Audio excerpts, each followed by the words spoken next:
for the latest updates and news about the game, and we can't wait to see you on Aeternum later this summer.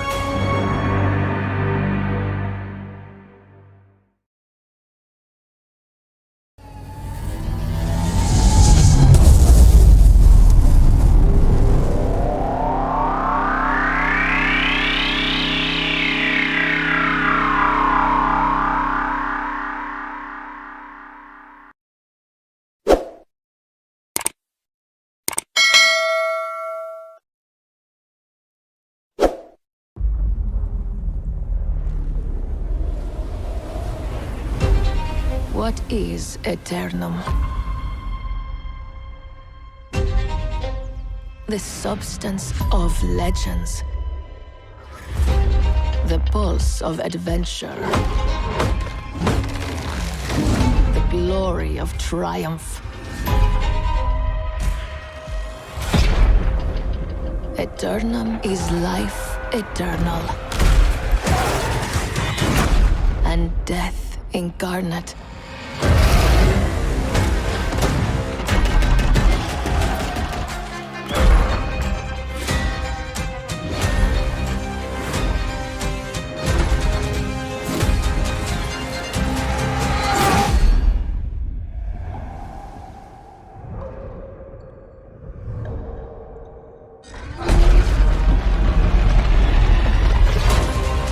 What is Aeternum? The fires of destruction, rage and malice. Aeternum is the truth behind nightmares. What is Aeternum? That depends on you.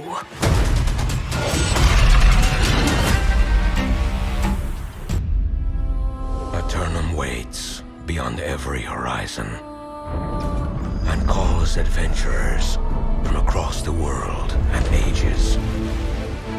They come, and among the ruins of the ancients, they find secrets, the magic and mysteries of the past. In this harsh new world, many fall, but the strongest and bravest may reach out and seize eternity.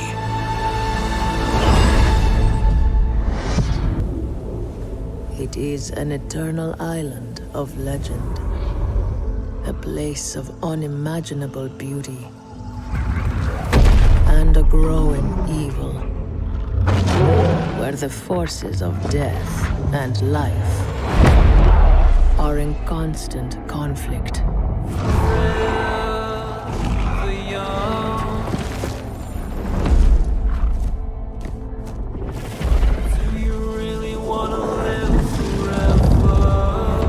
For centuries, many have come in search of its power. Do you really want to live forever? Only to fall to its corruption. The young.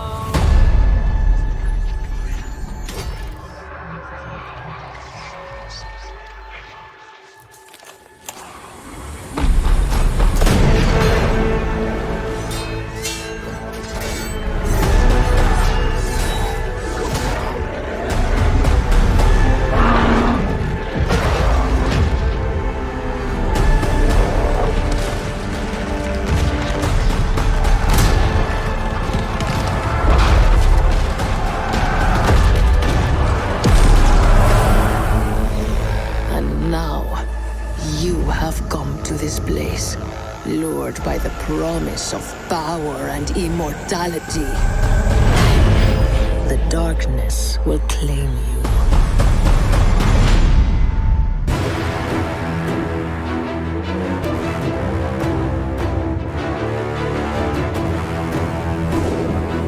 Welcome to Expeditions, 5-player dungeon crawls that will take you deep into the darkest and most perilous recesses of Aeternum. In Expeditions, you'll face unique and challenging foes, solve elaborate riddles and puzzles, and discover rare and powerful items that will aid you in your journey through Aeternum.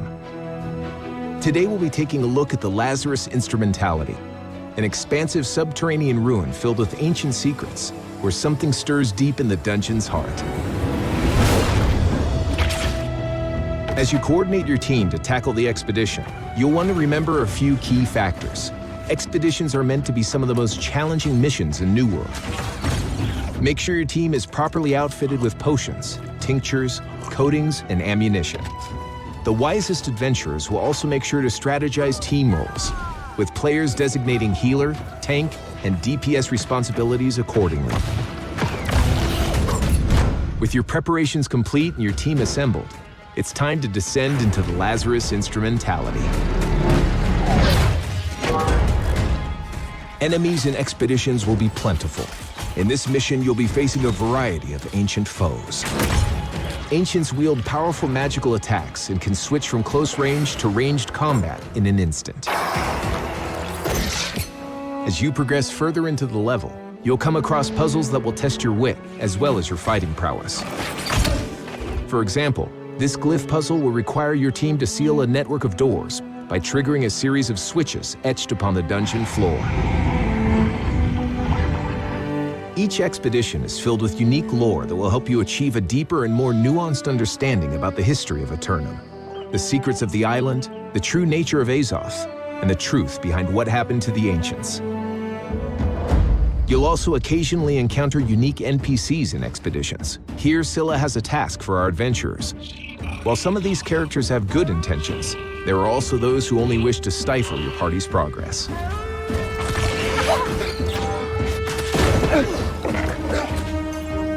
And while no expedition is complete without a boss encounter, it turns out Scylla was only the gatekeeper for an even more dangerous and mighty foe.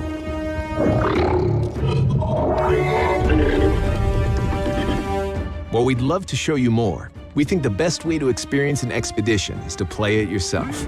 The Lazarus Instrumentality is but one of the many epic and challenging expeditions available on Aeternum. We can't wait for you to discover them along with the countless other adventures available to you in New World.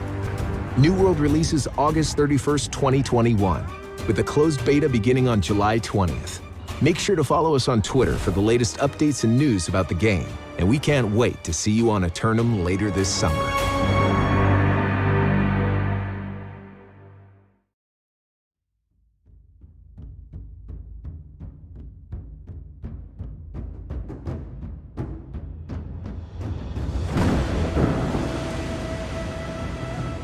New World's an open-world MMO set in an alternate version of the 17th century. It takes place on an island we call Aeternum.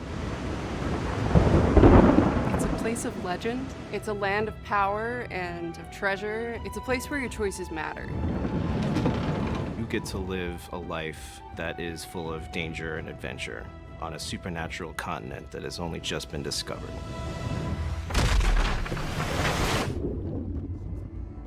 We wanted to build this version of a haunted Eden.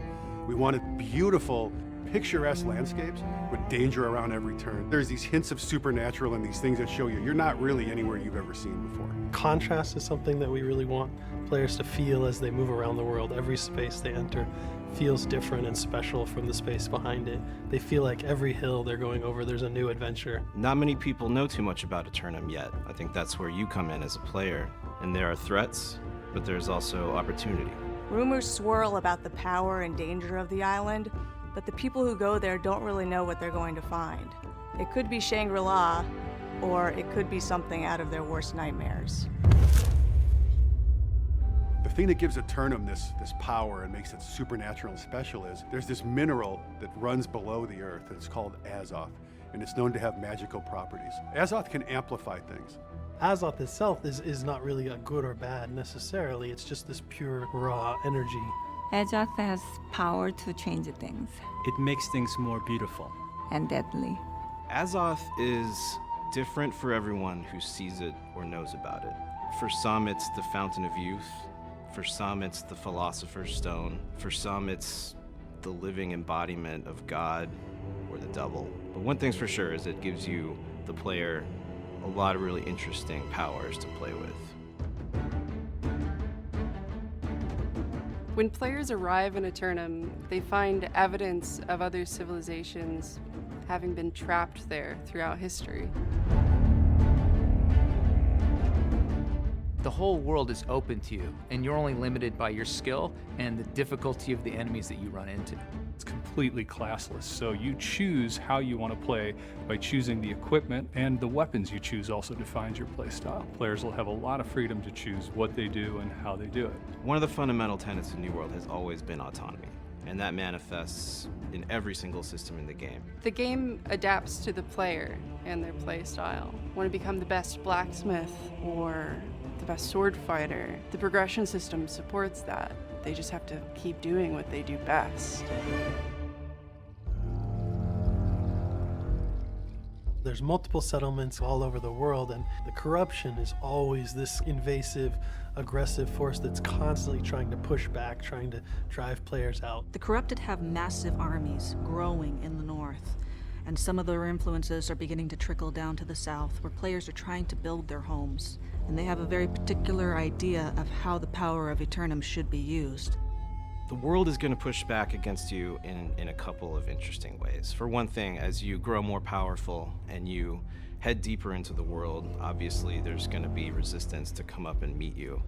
But one of the most exciting things about the game is that as you and other players begin to form settlements and you begin to push back the things in the woods, they'll come for you.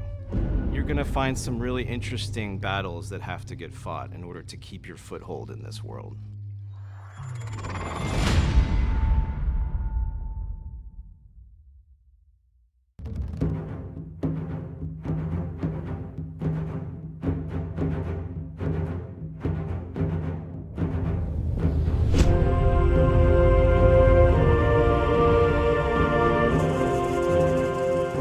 What awaits players when they first land on Aeternum is a new discovery of a new world. When you first arrive on Aeternum, you're gonna be kind of at ground zero. Your ship has crashed.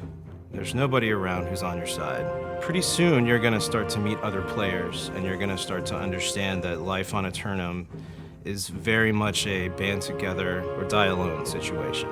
When we created Aeternum, we wanted to design and create a vast, explorable world.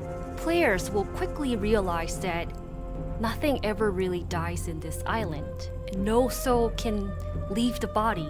It is the magical resource that grants the power of immortality, and it is called Azoth. One of the things that makes Aeternum very dangerous is that there's a bunch of different factions there, and each one has their own objectives and desires, and they conflict with each other, but more importantly, they create big conflicts with the player and dangers for them. Alongside the corrupted, there's 3 other major enemy groups that exist.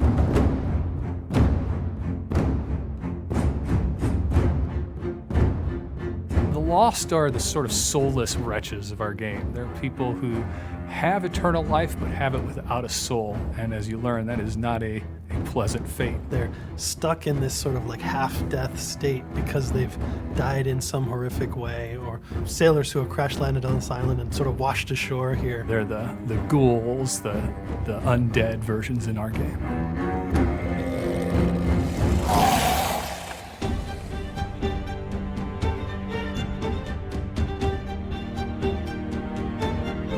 The Angry Earth is the pure, natural power of the island, fighting back against the people who have come to corrupt it. It's almost like the island's defense system, and it will do whatever it can to expel these invaders. Nature is trying to imitate the form of humans or animals they see.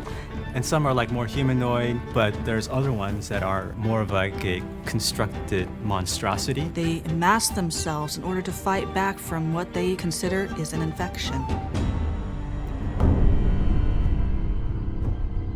One of the civilizations that existed on Aeternum were known as the Ancients, and they had harnessed the power of Azoth. For the Ancients, they used it to power their technologies, and you'll see tributes to their society throughout the world. Something happened to the Ancients, and no one knows quite what happened. The remains of their civilization are there, and their secrets are there for you to discover.